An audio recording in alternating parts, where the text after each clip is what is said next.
يا مساء الفل عليكم. النهارده معاكم في يوم جديد وسنه جديده وروتين جديد. يا رب يجعلها سنه سعيده عليكم جميعا ان شاء الله. تعالوا بقى النهارده هوريكم عملت ايه في السوق وروتين يوم السوق بيمشي معايا ازاي. انا في يوم السوق لازم بكون مطبقه عشان ما ينفعلهاش غير كده. وبنصحى الصبح بدري. يوم السوق عندنا بيبقى يوم الاثنين، وبنروح بنجيب حاجتنا ما شاء الله. بتبقى الاسعار كويسه الى حد ما عن بره. فتعالوا بينا كده نتعرف على الاسعار ونشوف احنا جبنا ايه النهارده، ونشوف عملنا ايه، واوريكم كل حاجه وجودتها عامله ازاي. اول حاجه الطماطم طبعا اللي لازم اول ما هننزل السوق لازم هنجيب طماطم. هوريكم طبعا روتين حاجه السوق نفسها بنعمل فيها ايه بعد ما بنجيبها. انا جبت طماطم. بصي انت كل ما بتبقي ماشيه كده كل ما بتلاقي يعني اسعار مختلفه، فانت بتضطري غصب عنك تلاقي نفسك جبت كتير. تمام.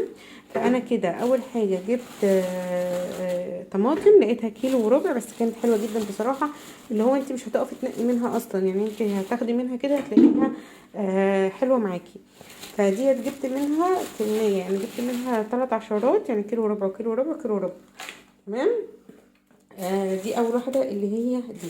بصوا الطماطمايه عامله ازاي، يعني بصوا كلها كده بقى. تمام. كلها زي ما انتوا شايفين كده، طماطم حلوه جدا وصبحه زي ما انتوا شايفين كده. يبقى ديت معانا الكيلو وربع ب10، الكيلو وربع ب10. تمام. جيت بقى بعد كده قابلت دي، لقيتها ايه، لقيتها كيلو ونص ب10، بس برضو حلوه. يعني انت برضو تحتاري تبقي مش عارفه هتجيبي ايه ولا ايه. ديت كيلو ونص ب10، تحسوها زي التانية بس ايه، يعني تحسها فاتحة شوية عن التانية، بس مش مشكلة، احنا جايبين فلفل احمر وهنظبط الدنيا. يبقى ديت كيلو ونص ب10. تمام. طبعا الطماطم ما شاء الله رخصت، الناس اللي لسه بتبيعها غالية تقول لي شوية. يعني عايزة اقول لكم كمان ممكن يكون في اماكن فيها ارخص كمان من كيلو ونص ب10. نفتح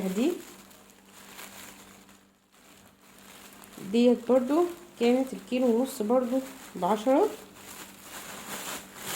وبرضو سبحان الله برضو كانت جميلة وحلوة زي ما انتوا شايفين كده. بس طبعا الطماطم في السوق كلها مفيش طماطم حمراء قوي، يعني هي كلها زي ما انتوا شايفين كده، يعني كلها سليمه وحلوه، تنفع للسلطه وتنفع للطبيخ الاتنين سوا. تمام. وديت كانت برضو معانا الكيلو ونص ب10.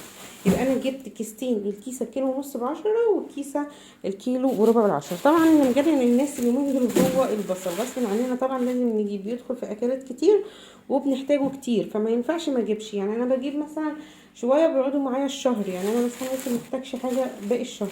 فانا جبت 2 كيلو من البصل وبنقيه يعني الى حد ما متوسط وصغير علشان ما استهلكش منه كتير، يعني ما اجيبش واحده كبيره واستهلكها كتير. يعني الكبيره اللي زي دي كده مثلا بستخدمها لو انا هعمل فراخ بالبصل مثلا.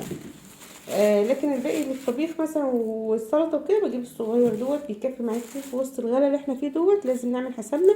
فانا جبت ال2 كيلو دول ب55 جنيه. هو كان نص الاسبوع كان ب25، بس رجع زاد تاني وبقى 30. اديت لنا ال2 كيلو ب55 جنيه. تمام. يبقى ده بالنسبه لي. طبعا البصل مش هيتعمل فيه حاجه، احنا هنحطه بس في التربو بتاعه. لكن انا الاول لو انتوا كنتوا حاضرين معايا من زمان، يعني انا كنت بجيب البصل دوت وافرزه، كنت بفرمه في الكبه وافرزه. لكن دلوقتي طبعا ما ينفعش عشان ايه، هو غالي فمش وقت تفريز يعني. جبت بقى الجزر دوت برضو جميل. الجزر برضو من الحاجات اللي كانت غاليه الفتره اللي فاتت جدا، دلوقتي هو بقى الكيلو ونص ب10. شايفين جميل وحلو اهوت، وبتنقيه براحتك. انا مشكله كبير صغير، كبير دوت ممكن اقطعه واحطه في الفريزر، لو احتاجته العدس، احتاجته الشوربه، احتاجته لاي حاجه برضو هلاقيه، احتاجته لبسله. والصغير ده ممكن اخليه للاكل واخليه للسلطه. تمام. كيلو ونص جزر ب10. البرتقال السوق اللي فات جبته الكيلو ونص ب10، السوق دوت كيلو وربع بالعافيه، يعني الراجل مرضيش يدينا خالص الكيلو ونص اهو. بس حجمه مناسب كده وحلو جدا. كان السوق اللي فات برضو مسكر جدا جدا، وكان كيلو ونص ب10، السوق ده كيلو وربع ب10. طبعا برضو البرتقال مش هنعمل فيه حاجه، هناكله بس كده. تمام. السبانخ بقى بشوف ناس لحد دلوقتي لسه بتبيعها ب30 جنيه. السبانخ يا جدعان ب10 جنيه اهي، كيلو طبة كمان، يعني كيلو زيادة عليها كمان. السبانخ من الحاجات الحلوة جدا اللي لما بشوفها في اي سوق على طول بجيبها. ليه؟ لان انت بتقطعيها وتغسليها وتحطيها على طول في الفريزر، بتطلع معاكي كأنك لسه عاملاها دلوقتي اهو. يعني هي ما بيفرقش معاها تخزين، مش من تخزين، انتي بتقطعيها وبتحطيها في الفريزر بتبقى حلوه جدا. تمام. جبت منها 2 كيلو، يعني جبت من راجل كيلو، وجبت من واحده كيلو. تمام. ده اللي جبته من الواحده اهو. انا مش عارفه الكاميرا موضحه كويس معايا ولا لا. بس انا زي ما قلت لكم جبت كيلو من واحده، وكيلو من واحد. تمام. يبقى كده خلاص. السبانخ وهوريكم هعمل فيها ايه. السبانخ بقطعها، بغسلها كويس جدا، انشفها كويس جدا، وعلى اكياس وعلى الفريزر على طول، ما بقعدهاش يوم واحد في التلاجة عشان تطلع لي صبحه من الفريزر. تمام. الخضره برضو من الحاجات اللي كانت غاليه جدا الفتره اللي فاتت، ولكن من اول ما كانت غاليه وفي واحد في السوق بيبيعها رخيصه زي ما هي. يعني بصي يقولك ال3 ب5، وتيجي تشتري يديك ال4 وال5 كمان ب5 من نفسه، يعني من غير ما انت تفصلي معاه، لان انا ما بحبش افصل مع الناس بتوع الخضره. فالخضره دي، وفي لسه 2 تحت في الشنطه من تحت. شايفين الكميه قد ايه؟ 1 2. شايفين؟ وبعدين الرابطه، انا عايزه ارفع الستاند شويه اوريكم ثواني.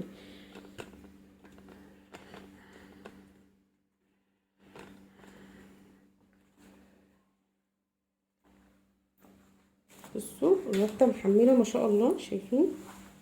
دي كده رابطه من ضمن اللي هم ايه، من ضمن اللي هم ال3 ب5. شايفين قد ايه ما شاء الله؟ يعني الرابطه ب4 من اللي احنا كنا بنشتريها ايام ما كانت غاليه. ال3 ب5، واداني واحده فوقهم كمان زياده. انا اشتريت ب10 جنيه. ليه؟ عشان برضو من ضمن تجهيزات السوق، لان انا بروح سوق وسوقين 3 لا مثلا. فانا بجيب مثلا كميه الخضره دي لسه في الشنطه من تحت، بجيب الكميه ديت وبقطعها وعلى الفريزر برضو، طبعا بعد ما نغسلها كويس جدا جدا. ودي معانا، ودي السبانخ اللي انا اشتريتها من الراجل.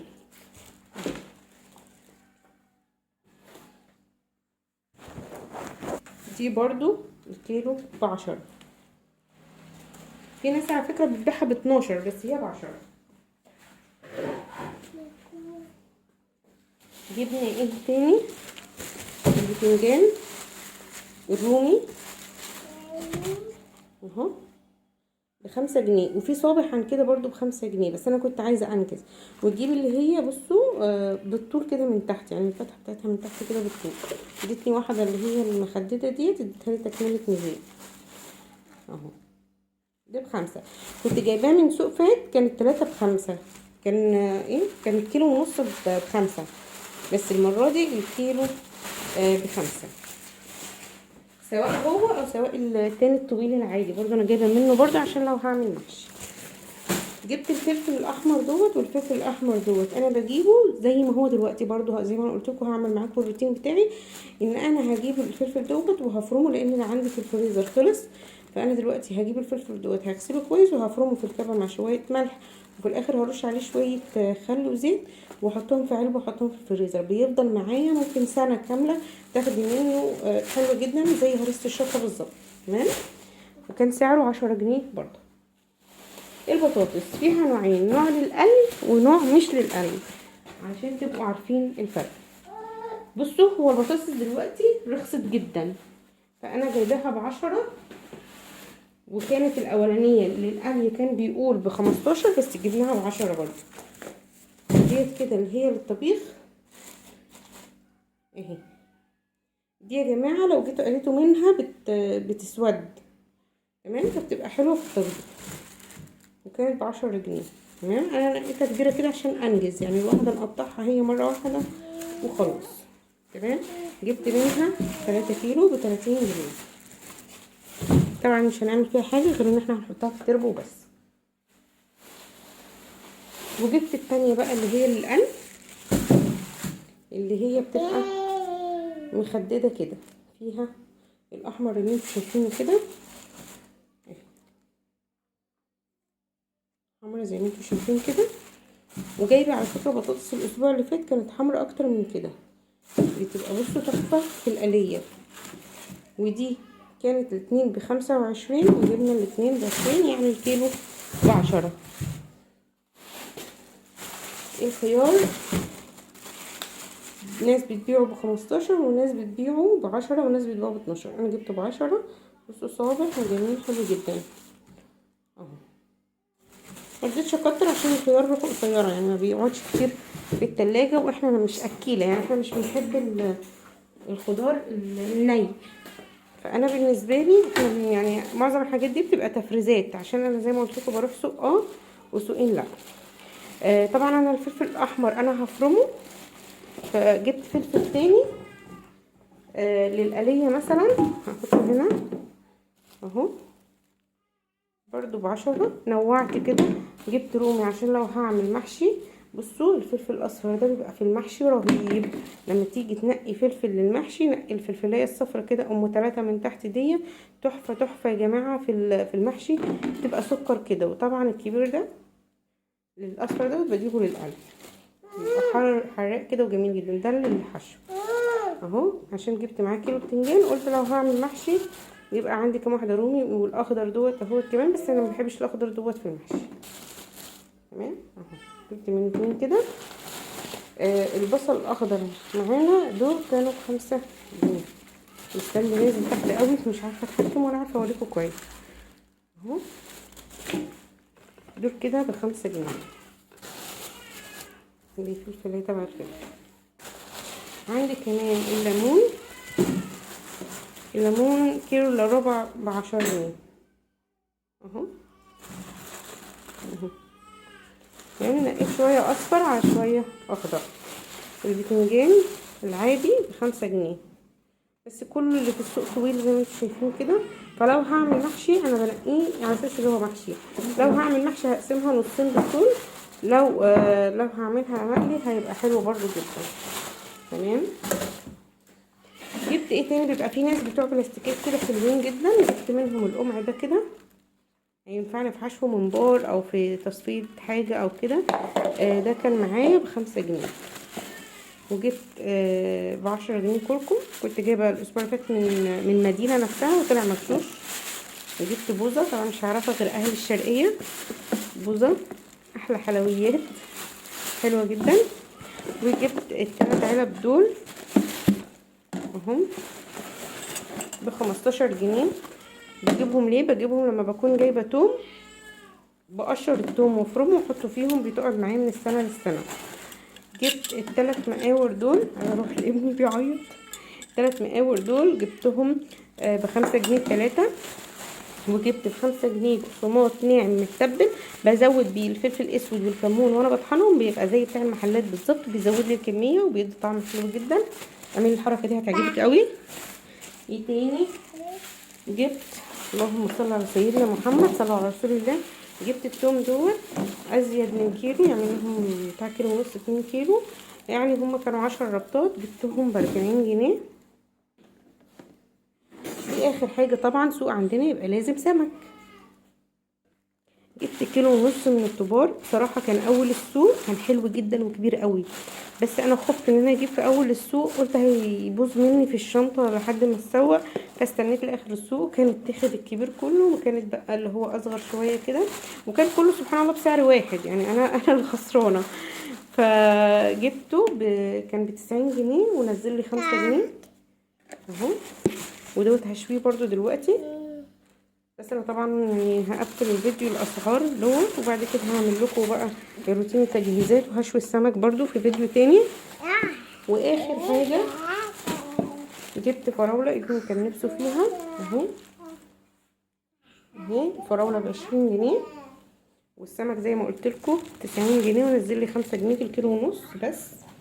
وكده كانت المشتريات بتاعتي معانا. طماطم كيلو ونص وكيلو وربع ب10. البصل 2 كيلو ب55. البطاطس ب10 جنيه. السبانخ ب10 جنيه. الخضره كتير قوي كتير قوي، يعني كتير جدا ب10 جنيه. البتنجان ب5 جنيه. الفلفل ب10 جنيه. البسله كانت ب30 جنيه، بس احنا ما بنحبهاش فانا ما جبتش. بس كده دي كانت التسويقه بتاعتي معايا. كمان الجزر بكيلو ونص ب10. اتمنى النهارده التسويقه بتاعتي تكون عجبتكم يا رب. وربنا يرزق كل الناس ويرزقنا يا رب العالمين، ويرفع عننا البلاء والوباء، امين يا رب العالمين، ويرفع عننا الغلاء كمان. اتمنى يا رب الفيديو بتاعي يكون عجبكم. انا جهزت هنا معايا الطبق بتاعي ده، هعمل فيه ايه؟ كل اللي انا هعمله ان انا هفضي فيه الطماطم دلوقتي عشان اقطعها واحطها في الحله دي اهي علشان اسلقها ونعملها صلصه. وكمان هقطع السبانخ اهي، هقطعها وبرده هغسلها واحطها في الفريزر، وهقطع الخضره واغسلها واحطها في الفريزر، وهقطع كمان هفرم الفلفل الاحمر واحطه في الفريزر، وهشوي السمك. وربنا يعيننا ويعينكم امين يا رب العالمين على العيشه وعلى الحياه، ويا رب يطرح البركه كده في بيوتنا. اتمنى النهارده يكون الفيديو عجبكم او فاتكم باي حاجه، واستنوني بقى في الفيديو الجاي واحنا بنعمل بقيه الروتين، بنعمل الصلصه وبنعمل التجهيزات ونشوي السمك. والسلام عليكم ورحمه الله.